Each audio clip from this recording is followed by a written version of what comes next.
April 9, 1942, guns of Bataan fell silent. After months of fierce fighting, tens of thousands of exhausted and starving American and Filipino soldiers were forced to surrender to the Japanese Imperial Army. The Battle of Bataan was a brutal chapter in World War II, but from the suffering and sacrifice emerged invaluable lessons that shaped military strategy, resilience, and the enduring spirit of freedom.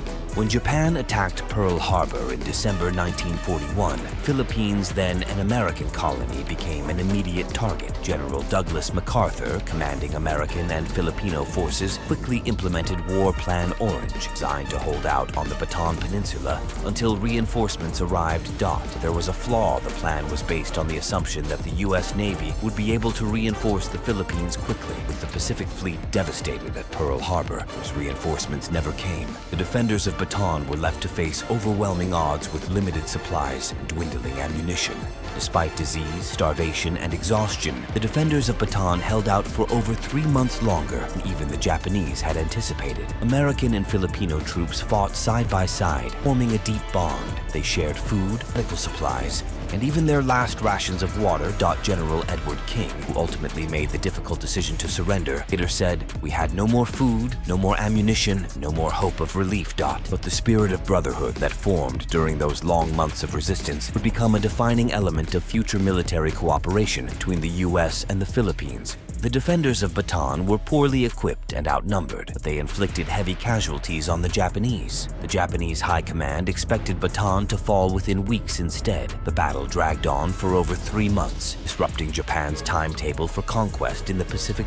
This miscalculation forced Japan to divert troops and resources away from other key operations, slowing their momentum in the early months of the Pacific War. The fall of Bataan was not the end of the suffering. Over 76,000 American and Filipino soldiers were forced to march over 65 miles under brutal conditions, what became known as the Bataan Death March. Thousands died from exhaustion, malnutrition, and brutal treatment by their captors. Survivors would carry the scars, physical and emotional, for the rest of their lives. Bataan's defenders paid a heavy price, but their sacrifice was not in vain. The fierce resistance at Bataan bought the Allies time to regroup and plan the eventual counteroffensive in the Pacific. In 1945, American and Filipino forces returned to liberate the Philippines. General MacArthur's promise, "I shall return," was fulfilled. The legacy of Bataan inspired future generations of soldiers and strengthened the alliance between the United States and the Philippines. The Battle of Bataan taught the world the price of unpreparedness, strength found in unity, and the courage of those who stand against impossible odds. The defenders of Bataan may have lost the battle. Their legacy endures as a testament to the power of human resilience and the unwavering fight for freedom.